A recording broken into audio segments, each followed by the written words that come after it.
Tenemos como nuestro tema en esta mañana, como Pedro anunció antes, Gálatas capítulo 2, versículos 1 al 10. Así que primeramente leemos esos 10 versículos y después hablaremos de esos 10 versículos y qué tienen que ver con el conjunto de la carta a los Gálatas.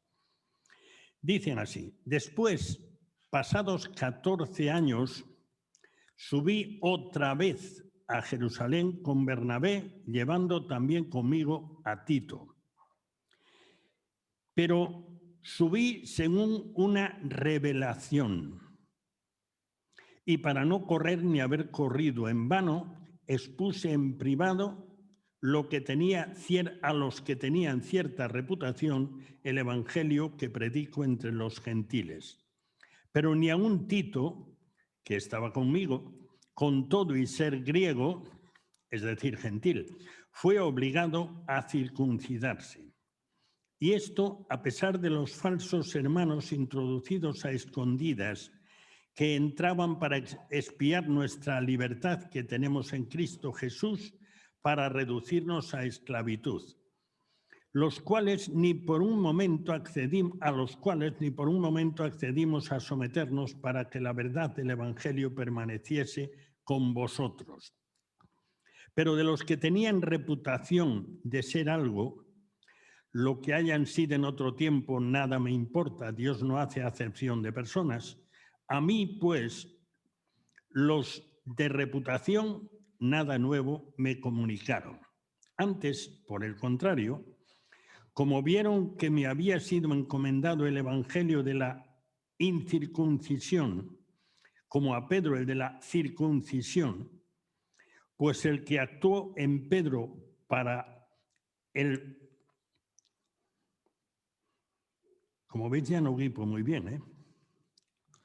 El que actuó en Pedro para la circuncisión, actuó también en mí para con los gentiles.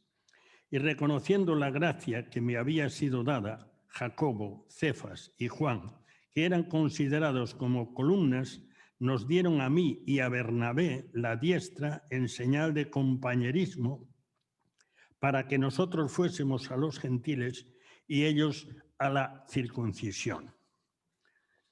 En mi casa ya me dicen: papá, estás pitoño. Pero bueno, gracias a Dios por lo que todavía funcionan. Bueno, en primer lugar, yo quisiera colarme un poquito por detrás de la carta a los Gálatas y en particular de esta porción que hemos leído hoy. Tenemos que darnos cuenta que lo que estaba en juego era la unidad de la Iglesia de Jesucristo. Nada menos que esto. Estaba en juego porque había una enorme tensión entre algunos de la Iglesia judía, sabéis que la Iglesia empezó en Jerusalén, y los que eran de iglesias gentiles, es decir, ajenas a Israel. Empezaron, ya sabéis que la primera gran iglesia fue en Antioquía, que era una de las mayores ciudades del imperio, si recuerdo bien, era la tercera ciudad en ese momento, y por lo tanto era una gran ciudad. Pues ahí se formó una iglesia grande, y la mayoría eran gentiles, no eran judíos. Así que empezó a haber una cierta tensión bastante importante y peligraba la unidad de la Iglesia. Lo que hacía peligrar es que algunos enseñadores judíos empezaron a circular por el ámbito de las iglesias no judías, las iglesias gentiles, y empezaron a decir que los creyentes gentiles, para formar parte de la Iglesia de Jesucristo, es decir, ser parte del pueblo de Dios, tenían que circuncidarse, que era la señal del pacto dada a Abraham, tenían que guardar la ley ceremonial. Esto es importante distinguirlo, porque una cosa es la ley moral, los 10 mandamientos, a la que toda la humanidad está obligada y de alguna manera Dios la escribió en nuestra conciencia. Hace muy pocos días en Protestante Digital aparecía un artículo sobre el tema escrito por José Hutter que merece la pena leerlo. ¿Para qué sirven los 10 mandamientos? Si lo buscáis, tenéis una información mucho más elaborada que la que yo puedo dar en esta mañana. Pero eso eran condiciones, la ley ceremonial, los ritos que incluían la circuncisión y convivir entre judíos y gentiles, comer juntos. Aunque esto había empezado de forma oficial, según el capítulo 10 de Hechos, en la casa de Cornelio, donde estuvo Pedro guiado por el Espíritu Santo, y estuvo que dar explicaciones en Jerusalén, pero la tensión no había terminado. Y de hecho continuó mucho tiempo, y en cierta manera, en el trasfondo de la salvación por la fe más las obras, continúa y ha continuado en toda la historia de la Iglesia. Vamos a leer unos pasajes. Yo solamente voy a leerlos y si hay algo que apuntar lo digo sobre la marcha. El motivo de la carta a los Gálatas. Si queréis ir a Hechos capítulo 15, y esto me lo he traído a mi medida, digo a mi medida de guipar bien. Hechos capítulo 15, versículos 1 al 6 y después del 24 al 27. Y dice así. Y está relacionado, y la mayoría de los comentaristas piensan que esa mención que aparece en el primer versículo de Gálatas 2, que tiene que ver con esta reunión y posiblemente son en el mismo tiempo lo que aquí se va a mencionar. Entonces, algunos que venían de Judea enseñaban a los hermanos, si no os circuncidáis conforme al rito de Moisés, no podéis ser salvos. Como Pablo y Bernabé tuviesen una discusión y contienda no pequeña con ellos, entendemos que fue en Antioquía, pero no necesariamente, pudo ser en iglesias de Galacia. Se dispuso que subiesen Pablo y Bernabé a Jerusalén y algunos otros de ellos a los apóstoles y a los ancianos para tratar esta cuestión. Ellos, pues, habiendo sido encaminados por la iglesia, pasaron por Fenicia y Samaria, contando la conversión de los gentiles y causaban gran gozo a todos los hermanos. Y llegados a Jerusalén, fueron recibidos por la iglesia y los apóstoles y los ancianos y refirieron todas las cosas que Dios había hecho con ellos. Pero algunos de la secta de los fariseos que habían creído se levantaron diciendo, es necesario circuncidarlos y mandarles que guarden la ley de Moisés. Repito, la ley ceremonial, los rituales. Y se reunieron los apóstoles y los ancianos para conocer de este asunto. Saltamos al versículo 22. Estamos en Hechos 15. Entonces pareció bien a los apóstoles y a los ancianos que con toda la iglesia elegir de entre ellos varones y enviarlos a Antioquía con Pablo y Bernabé, a Judas, que tenía por sobrenombre Barsabás, y a Silas, varones principales entre los hermanos, y escribir por conducto de ellos, los apóstoles y los ancianos y los hermanos, a los hermanos de entre los gentiles, recordemos que eran la cabeza de la iglesia de Jerusalén, la iglesia inicial, a los hermanos de entre los gentiles que están en Antioquía, en Siria y en Cilicia, salud. Por cuanto hemos oído que algunos que han salido de nosotros a los cuales no dimos orden, os han inquietado con palabras perturbando vuestras almas, mandando circuncidaros y guardar la ley, porque era lo externo, lo más visible, nos ha parecido bien, habiendo llegado a un acuerdo, y recordemos, era un acuerdo de toda la iglesia en su conjunto, con sus líderes al frente, elegir varones y enviarlos a vosotros con nuestros amados hermanos Bernabé y Pablo, hombres que han expuesto su vida por el nombre de nuestro Señor Jesucristo. Así que enviamos a Judas y a Silas, los cuales también de palabra os harán saber lo mismo. Y como hemos estado viendo el libro de los Hechos no hace mucho, pues decir algo que seguro que todos sabéis, pero de vez en cuando vale la pena recordarlo de nuevo. Todas las persecuciones contra Pablo a lo largo de su ministerio fueron promovidas por judíos por esta razón, justamente por esta razón. De hecho, entre los judíos Pablo era visto como un traidor. Entre los judíos de esta rama, entre los judíos, Pablo era fariseo, recordáis lo que dice en la carta a los filipenses. Es decir, era de la rama más estricta de la religión judía. Y era un gran conocedor de la palabra de Dios. Así que ese enfrentamiento con Pablo que aparece a lo largo de todo el libro de los Hechos, a partir del capítulo 11 en adelante, y que se va agravando hasta que Pablo no tiene más remedio que recurrir a ser juzgado por el César para salirse de allí, porque no había hecho nada en contra del orden público, pues todo eso era por esta razón. Hay un texto en Hechos capítulo 21, versículos 20 y 21, y ese sí voy a tener que leerlo porque no... ¿Qué va? Voy a hacer algo distinto. Abel, ¿me lo puedes leer tú, por favor, que tienes muy buena voz? Y el señor del micro puede pasarle, por favor, el micro a Abel. Y me lees, por favor, Hechos capítulo 21, versículos 20 y 21, que tienen que ver directamente con esto.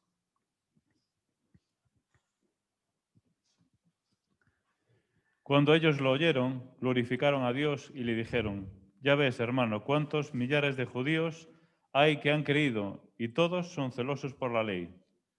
Pero se les ha informado que en cuanto a ti, que enseñas a todos los judíos que están entre los gentiles a apostatar de Moisés, diciéndoles que no circunciden a sus hijos ni observen las costumbres. Gracias, Abel, muchas gracias. Bueno, esto se produce en la última visita de Pablo a Jerusalén. De hecho, en esa visita, Pablo es preso por causa de ese levantamiento contra él en el templo, y ya a partir de ahí Pablo ya sigue preso.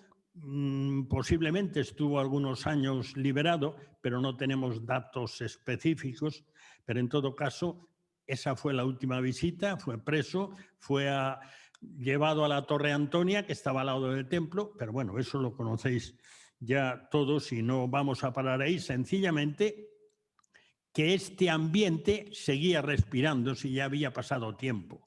Seguía habiendo los que estaban ahí levantando la tensión y el enfrentamiento. Otro pasaje que vamos a leer, y es Efesios capítulo 2, del versículo 8 al 16, otro pasaje que está detrás de esto. La salvación eterna es por gracia. No se gana. No podemos ganarla con nada. Es por gracia, por medio de la fe, sin obras. Leemos Efesios capítulo 2, versículos 8 al 16. Y dice Pablo allí, porque por gracia, es decir, sin merecerlo, porque Dios quiere, sois salvos por medio de la fe. Y esto no de vosotros, esa salvación, pues es don de Dios. No por obras, para que nadie se gloríe, para que nadie pueda presumir, yo me he salvado o yo me he salvado más que tú porque he hecho mejores obras, mejores sacrificios. Porque somos hechura suya, creados en Cristo Jesús para buenas obras, las cuales Dios preparó de antemano para que anduviésemos en ellas. Y seguramente que habréis oído muchas veces. No somos salvos por ser buenos, pero somos salvos para ser buenos. Pero en todo caso, nuestra salvación no depende de cómo nos comportamos. Depende de la gracia de Dios. Y versículo 11, por tanto, acordaos de que en otro tiempo vosotros, los gentiles, está escribiendo a los creyentes de Éfeso, en cuanto a la carne, erais llamados sin circuncisión por la llamada circuncisión hecha con mano en la carne. En aquel tiempo estabais sin Cristo, alejados de la ciudadanía de Israel y ajenos a los pactos de la promesa, sin esperanza y sin Dios en el mundo. Pero ahora, en Cristo Jesús, vosotros que en otro tiempo estabais lejos, habéis sido hechos cercanos por la sangre de Cristo, porque Él es nuestra paz, que de ambos pueblos hizo uno, derribando la pared intermedia de separación, aboliendo en su carne, en la cruz, las enemistades, la ley de los mandamientos expresados en ordenanzas, esa ley ceremonial para crear en sí mismo de los dos un solo y nuevo hombre, haciendo la paz. De la misma manera que toda la carta a los Gálatas es una apasionada defensa de la gracia de Dios, la carta a los Efesios es una apasionada defensa de la unidad de la Iglesia. Eso que estaba peligrando por causa de estos listos que iban por ahí metiendo cizaña. Volvemos de nuevo a Gálatas capítulo 2 y vamos a ver 3 cosas que aparecen ahí en esos 10 versículos. En esos 10 versículos, como a lo largo de la mitad de la carta, Pablo defiende 3 cosas. El evangelio que él predicaba era auténtico. Esto era muy importante. No es que Pablo se había inventado un evangelio nuevo. El evangelio que él predicaba era auténtico. Su apostolado era auténtico. Pablo no era un apóstol que se había colado de polizón en el apostolado. Y su misión de ir a predicar a los no judíos, recordad de nuevo que Pablo era un fariseo estricto, su misión era auténtica, es decir, todo ello venía directamente de Dios. El evangelio era de parte de Dios, su apostolado también, y su misión de predicar a los gentiles que podían ser salvos por la gracia de Dios lo mismo que los judíos y que juntos formaban un solo pueblo, como hemos leído en ese texto de la carta a los Efesios. Esto todo no se lo había inventado Pablo. Todavía hay algunos que lo dicen. Esto era de parte de Dios. Y sigue siendo en nuestros días.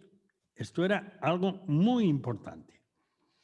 Así que vamos a ver 3 partes de este texto y veréis que saltan muy a la vista porque Pablo está defendiendo estas 3 cosas a lo largo de los primeros capítulos de la carta. Se cuestionaba su evangelio, su mensaje, lo que Pablo enseñaba, lo que Pablo predicaba. Dice, después, pasados 14 años, volvemos a leer, subí otra vez a Jerusalén con Bernabé, llevando también conmigo a Tito. Tito era un ayudante de Pablo muy cercano, que de hecho llevó a cabo misiones importantes, entre otras, tranquilizar la iglesia de Corinto. Pero subí según una revelación, o dicho de otra manera, Pablo recibió del Espíritu Santo, digamos, la comisión de subir a Jerusalén para aclarar estas cosas. Y para no correr o haber corrido en vano, estamos hablando de la defensa de su mensaje, de su evangelio.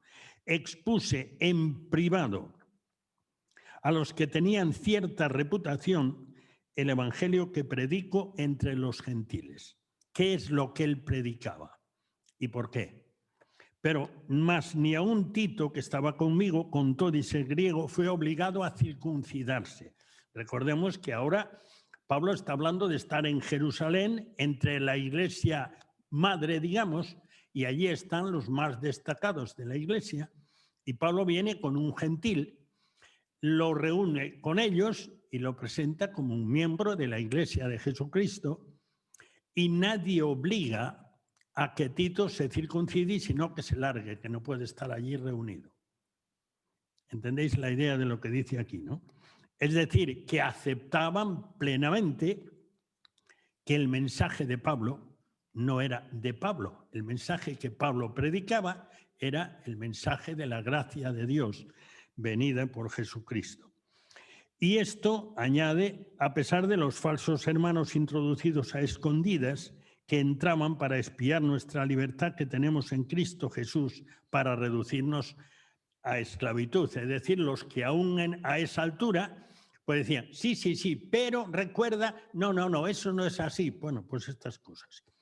A los cuales ni por un momento accedimos a someternos para que la verdad del Evangelio permaneciese con vosotros. Vosotros en este caso son los Gálatas.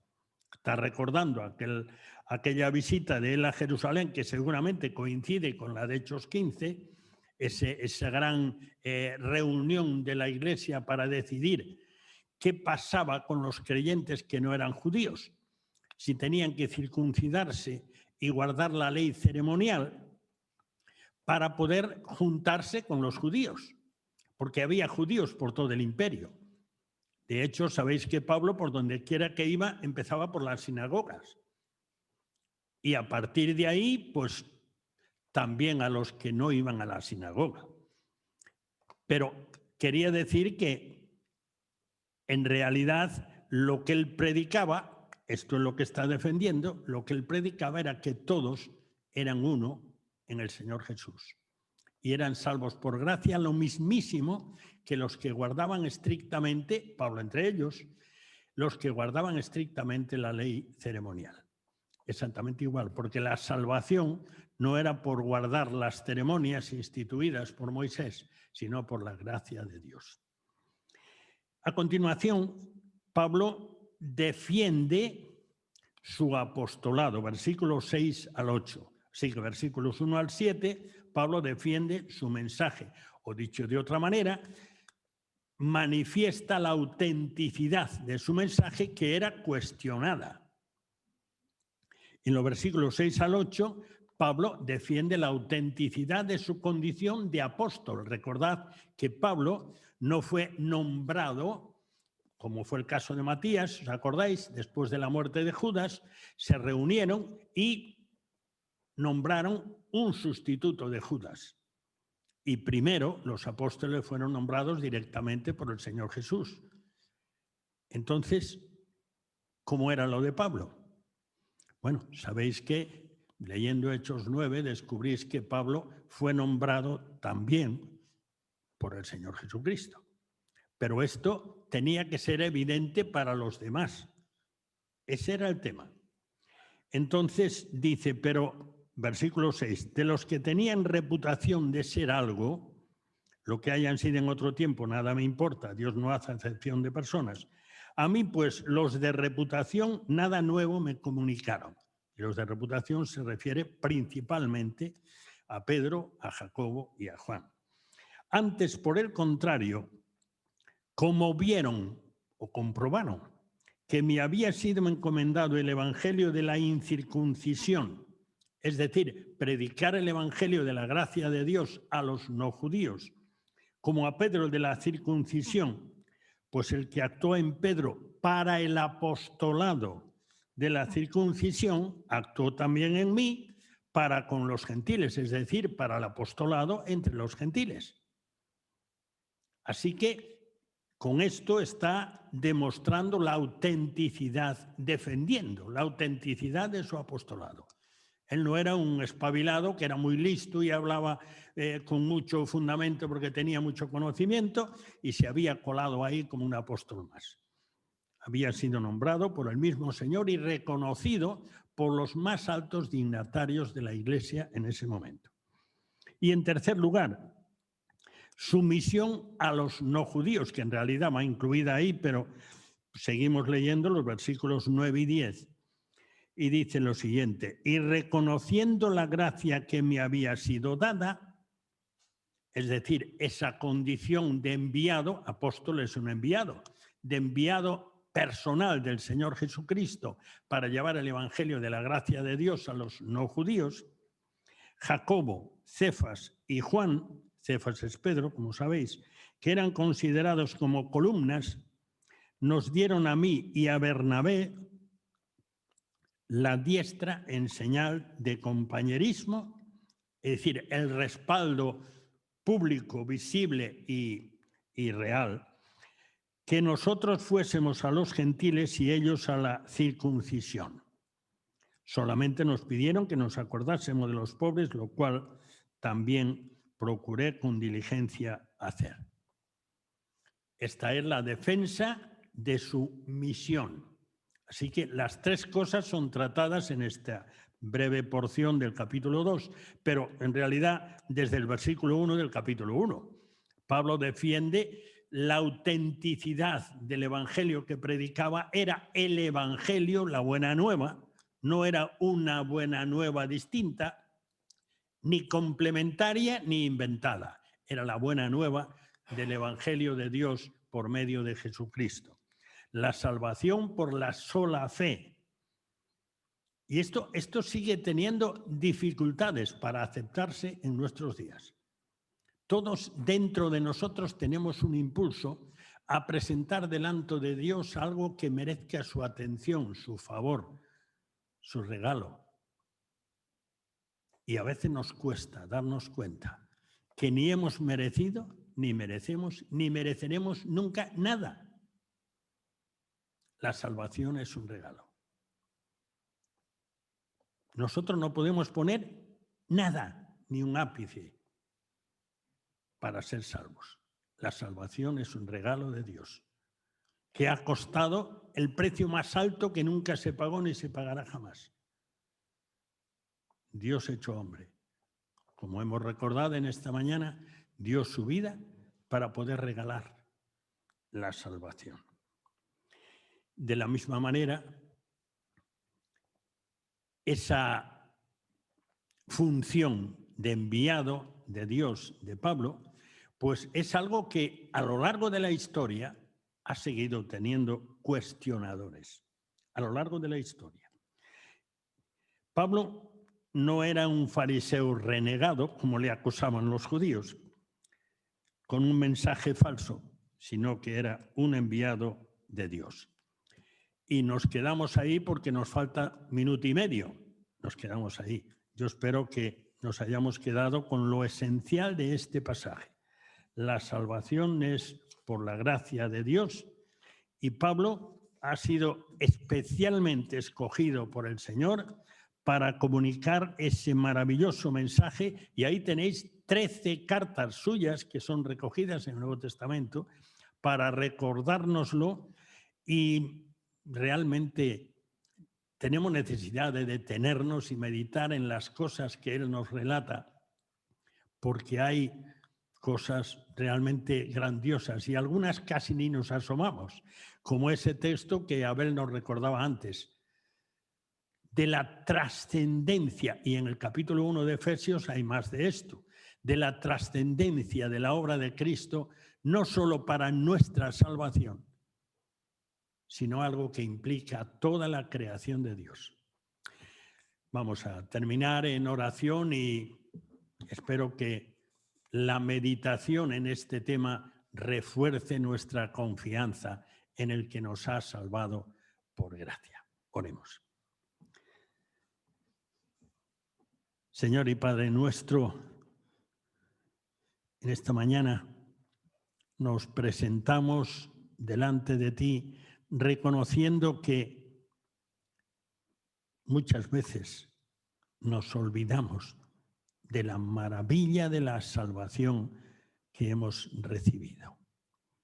A veces olvidamos nuestra indignidad y, sobre todo, cuántas veces dejamos de acordarnos de tu inmenso poder y de tu maravilloso amor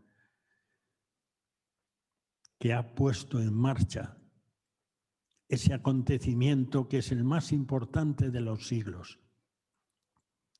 Venir a esta tierra en la persona de tu Hijo para dejarnos ejemplo y, sobre todo, para representarnos, sustituirnos, pagando delante de ti por nuestras culpas, para que pudiésemos recibir la salvación sin pagar nada, por pura gracia.